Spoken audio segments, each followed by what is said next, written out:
Hello friends and well wishers of RK Citrix. How are you? So hope you are doing good. See the process of learning vocabulary. 3rd July 2024.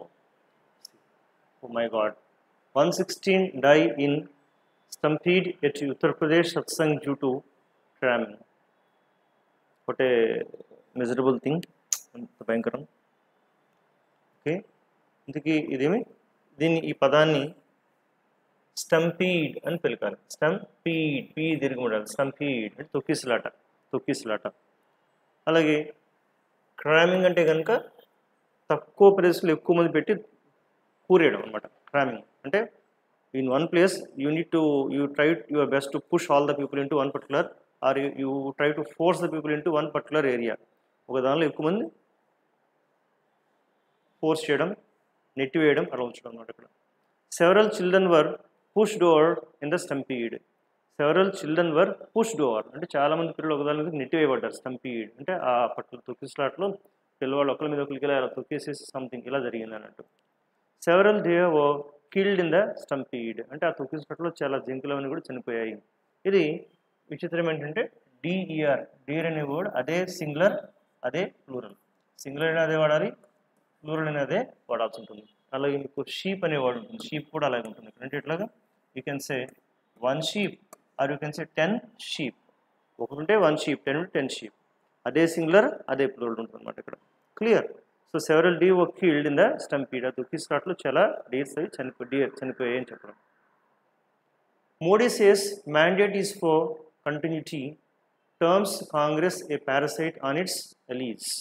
అంటే ఇదేమన్నారు, మోడీ చెప్తున్నారు mandate is for continuity అంటే మా ప్రభుత్వానికి స్పష్టమైన అధికారం వచ్చింది. Mandate అంటే ప్రజల సార్వభౌమాధికారం మాకు వచ్చింది, ప్రజలు మాకు అధికారాన్ని ఇచ్చారు కంటిన్యూ చేయమని. So Modi says mandate is for continuity అంటే కొనసాగించడానికి మాకు ఒక అధికారం ఇవ్వబడ్డది. Terms Congress parasite on its allies అంటే ఈ కాంగ్రెస్ మాత్రం ఎలాంటిదంటే ఆయన పేరు పెడుతున్నాడు పారాసైట్. అది వాళ్ళ సంకీర్ణంగా ఏదైతే ఇతర పార్టీలు ఉన్నాయో వాళ్ళపైన ఆధారపడుతూ ఉన్నటువంటి ఒక ఆధారపడ్డ జీవి. అంటే మీకు పారాసైట్ అంటే కనుక ఇతరుల మీద బతికేది అనమాట. ఇక్కడ పరాన్నజీవి ఇతరులపై ఆధారపడి జీవించే వ్యక్తి. అంటే తనంటూ తన కాళ్ళ మీద నిలబడలేడు, వేరే వాళ్ళపై నిలబడాల్సి ఉంటుంది. అలాగే మోడీ గారు ఏం కమెంట్ చేస్తున్నారంటే కాంగ్రెస్ పార్టీ మీది మీ కాళ్ళ మీద నిలబడే శక్తి లేదు, మీరు వేరే రాజకీయ పార్టీల కలయికతో ఒక అపోజిషన్ ఫామ్ అయ్యి మా మీద చూపిస్తున్నారు, ఇది కాదు, యూఆర్ ఏ పారాసైట్ అని తిట్టేస్తున్నాడు అనమాట. అక్కడ The older drugs did not deal effectively with the malaria parasite. అంతకుముందు ఉన్న డ్రగ్స్ ఏదైతే ఉన్నాయో ఓల్డ్ డ్రగ్స్ అవన్నీ కూడా అంత ఎఫెక్టివ్గా పనిచేయట్లేదు దేనిపైన, మలేరియా పారాసైట్. మలేరియా అనేది వేరే వాటి మీద అలా తినేసుకునేటువంటి ఒక రకమైన ఇది మలేరియా. అవి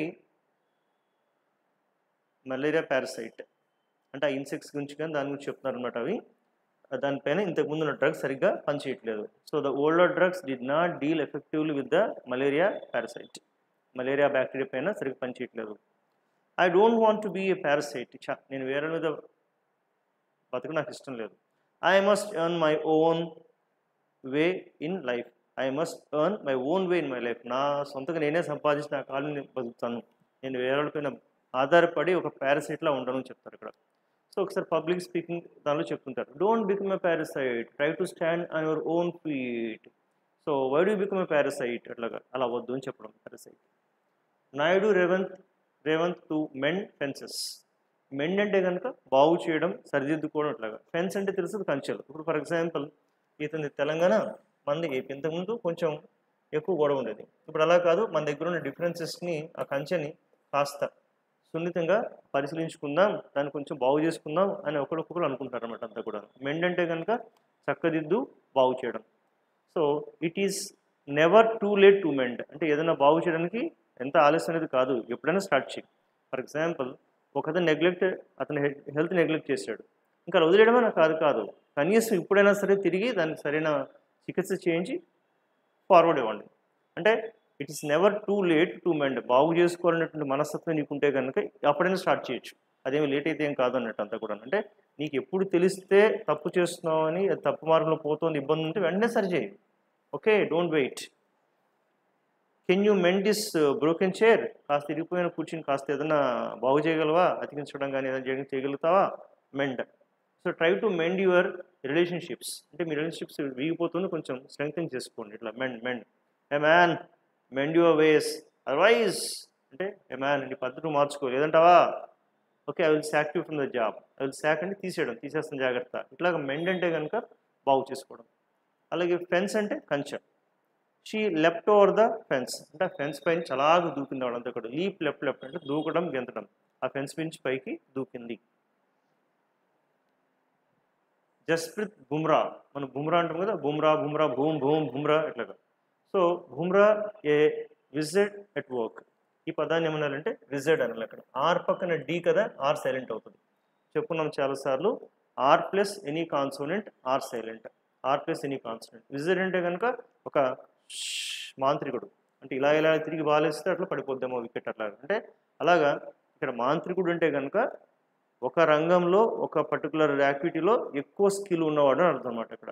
so someone who is an expert it something, okay, అద్భుతమైన శక్తియుక్తులు కలిగిన వ్యక్తి ఏదైనా ఒక పర్టికులర్ ఈవెంట్లో అనమాట. అలా ఇతను ఆ బౌలింగ్లో ఉంది కాబట్టి ఇతన్ని just we say that visited. So he is a visited with computers, కంప్యూటర్స్లో ఆయన చాలా గొప్పగా బాగా చేస్తాడు. Then my brother is a visited చెస్లో మాడు సూపర్ ఉంటాడు అనమాట, అంటే అన్ని గెలుస్తాడు, బాగా తెలివితేటలుగా ఉన్నాడు చెస్ పరంగా అని చెప్పడం. చెస్ ఆడడంలో మంచి టాలెంట్ ఉన్నవాడు అని అక్కడ. దీనే అమెరికన్ షార్ట్కట్లో విజ్ అని వాడతారు, WHIZ, విజ్ కిడ్ అంటే విజ్ కిడ్స్, అంటే చాలా అద్భుతంగా పెర్ఫామ్ చేస్తున్న పిల్లలు, విజ్ కిడ్స్ షార్ట్కట్లో అని రాస్తుంటారు అనమాట అక్కడ. ఓకేమ్మా. So wizard you take Johnson, so people call him hockey wizard, అంటే హాకీ మాంత్రికుడు, హాకీ విజార్డ్. జాన్సన్ తెలుసు కదా, అతని బర్త్డేని మనం నేషనల్ స్పోర్ట్స్ డే ఇండియాలో జరుపుకుంటుంటాం. హాకీ ప్లేయర్, చాలా టాలెంట్ ఉన్న వ్యక్తి అనమాట. Of course not now, past day in the past, but his birthday we celebrate here as sports day, I mean birthday of Dhyan Chand. Is a hockey wizard. Outrage in Vizag as GVMC feels free. ఈ GVMC greater Visakhapatnam municipal corporation వాళ్ళు ఒక tree, ఏదో పెద్ద tree ఎప్పటి నుంచి ఉన్న దాన్ని పడగొట్టిస్తారు. దాంతో అక్కడ ఉన్న లోకల్స్ అందరికీ కోపం వచ్చేసింది. అవుట్ రేజ్ అంటేనే మనకు తెలుసు కదా, ఏంటి రేజ్ అవుతున్నావు అంటాం. రేజ్ అంటే కోపానికి దిగడం, కోపోద్రిక్తులవడం, ఇక్కడ ఆగ్రహానికి గురవడం. So outrage means noun ఆగ్రహం. A feeling of anger and shock, అంటే ఆ చెట్టు పెద్ద చెట్టు ఎప్పటి నుంచి ఉన్నది, పడేయడంతో షాక్ అవడంతో పాటు వాళ్ళలో ఒక రకమైన కోపం అనేది పెళ్ళిపికింది అనమాట. ఆ కోపం ఎక్కువ రావడాన్ని అవుట్ రేజ్ అంటారు ఇక్కడ. Outrage. These murders have provoked outrage across the country. These murders have provoked outrage, అంటే కొన్ని మర్డర్స్ జరిగినాయి, అవన్నీ కూడా ప్రొవోక్ అంటే రెచ్చగొట్టడం. ఇవి దేశంలో ఆగ్రహం చెలరేగడానికి ఈ మర్డర్స్ కారణమయ్యాయి, అది రెచ్చగొట్టాయని చెప్పడం. Provoke, hello don't provoke unnecessarily, నన్ను అవసరంగా రెచ్చగొట్టద్దు, అప్పుడప్పుడు వార్నింగ్ ఇస్తుంటారు కదా, ప్రొవోక్ అలా provoke. So outrage. Many politicians and members of the public expressed outrage at the verdict. Verdict అంటే తీర్మానం, తీర్పు, అంటే ఆ కోర్టు ఇచ్చిన తీర్మానం, తీర్పు పట్ల చాలామంది తమ ఆగ్రహాన్ని వ్యక్తపరిచారు. ఎక్స్ప్రెస్ అవుట్రేజ్ అంటే ఆగ్రహాన్ని వ్యక్తపరచు. So many politicians and members of the public express their outrage at the verdict. Verdict అంటే తీర్మానము, తీర్పు. Malfunctioning radars make weather forecast difficult. Malfunctioning, mal అంటేనే ఒక విధంగా నెగిటివ్ అన్నట్లు లెక్క. మాల్ ఫంక్షనింగ్ అంటే పని చేయడం, మాల్ ఫంక్షనింగ్ అంటే సరిగ్గా పని చేయకపోవడం. So to fail to work or operate correctly, సరిగ్గా ఆపరేట్ అవ్వకపోవడం, సరిగ్గా పని చేయకపోవడం. సో మాల్ ఫంక్షన్ ఏమైంది, he was killed when his parachute malfunctioned, అంటే ఆయన చనిపోయాడు. ఆ పైనుంచి దూకినప్పుడు ఆ పారాషూట్ ఏదైతే ఉందో, సంథింగ్ పారాషూట్ తెలుసు కదా, పైనుంచి ఇలా దూకినప్పుడు ఒక గొడుగులాగా ఇలా పట్టుకొని దిగుతుంటారు అంతా కూడా రైడర్స్తో. సో కాకపోతే అది పని చేయలేదంట. సో హీ వాజ్ కిల్డ్, చనిపోయాడు పాపం. దీనివల్ల when his parachute malfunctioned, అంటే ఆయన తీసుకున్న పారాషూట్ సరిగ్గా పని చేయకపోవడంతో ఆయన చనిపోయాడు.